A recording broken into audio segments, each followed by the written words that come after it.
yale yaliyoko pale. Hii ni ripoti ya rais.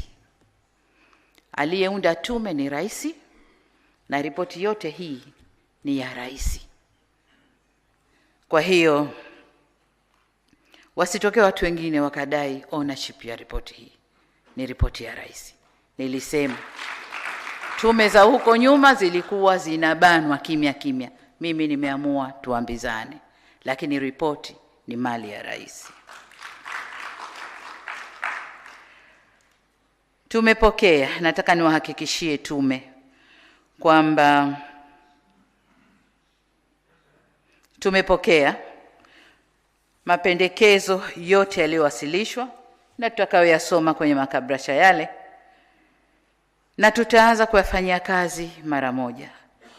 Katika hatua hii nitoe wito kwa Watanzania wenzangu, tuungane kwa pamoja kulirejesha taifa letu kwenye misingi yake. Na katika kuakisi mapendekezo ya taarifa ya tume, serikali itachukua hatua za haraka zifuatazo. Kwanza, katika muda mfupi ujao itaundwa tume ya maridhiano, lakini kwanza tutakwenda mapendekezo ya tume kufanya upelelezi wa kina wa yale ambayo tume wameyabainisha.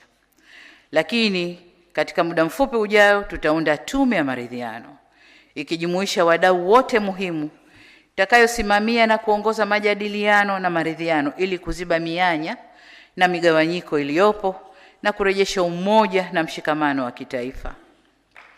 Naomba nikumbushe kuwa nia ya kuwa na tume ya maridhiano ilikuwepo hata kabla matukio ya Oktoba 25, na ni moja ya ahadi zangu nilizoziahidi kutekeleza ndani ya siku 100 za kwanza. Hata hivyo, kwa bahati mbaya, ghasia zilizotokea Oktoba 25 zimechelewesha utekelezaji wa ahadi hiyo, kwa kuwa hata hadidu za rejea za tume ile ambazo nilitayarisha sasa zitapaswa kubadilika kuendana na mazingira yaliyopo sasa.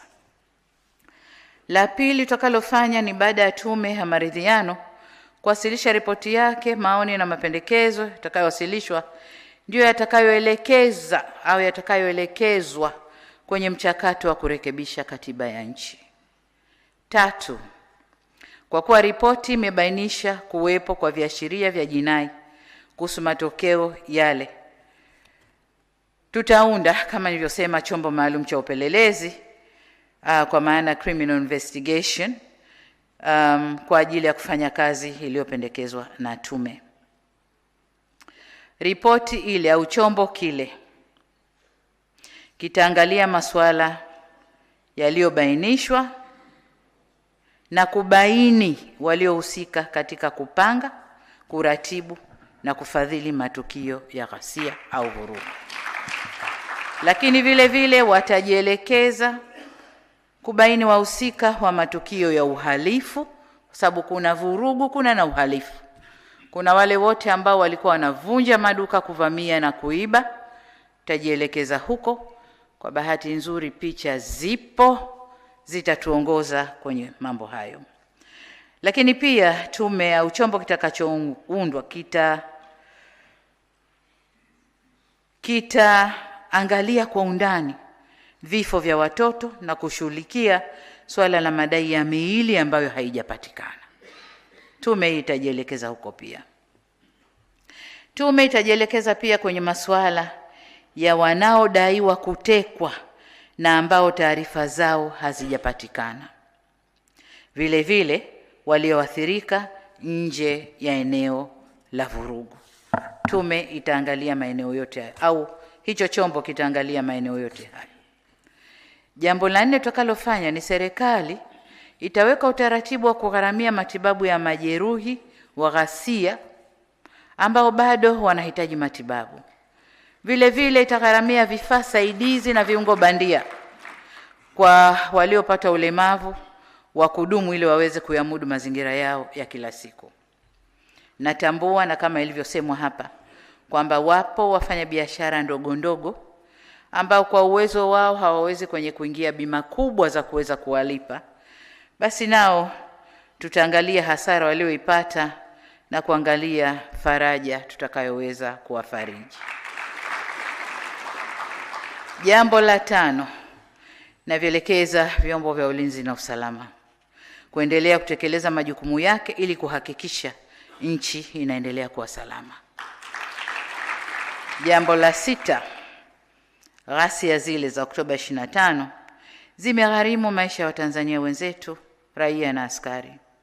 Vifo hivyo vimetuumiza sana. Tuelekeze mioyo yetu kwa Mola wetu, tuendelee kuombea ndugu zetu waliotangulia mbele za haki. Aidha, tuliombee taifa letu ili Mwenyezi Mungu aendelee kuliponya na kuliimarisha. Tusimame na maneno ya Mwenyezi Mungu katika kitabu cha 2 cha Mambo ya Nyakati sura ya 7 mstari wa 14, ambayo yanasema, ikiwa watu wangu walioitwa kwa jina langu watajinyenyekesha na kuniomba na kunitafuta uso na kuziacha njia zao mbaya, basi nitasikia toka mbinguni na kuwasamehe dhambi zao na kuiponya nchi yao. Tusimamie hapa. Vile vile maneno ya Mwenyezi Mungu katika Qur'an tukufu sura Al-Araf aya ya 7 mstari wa 13 yanasema, Mola wetu, tumejidhulumu nafsi zetu, na usipotusamehe na kuturehemu, hakika tutakuwa miongoni mwa waliopata hasara. Sasa tusiwe, hasara ilishatokea, tusiendelee kuwa miongoni mwa waliopata hasara. Naomba sana tusimamie maneno ya vitabu vyetu vitukufu.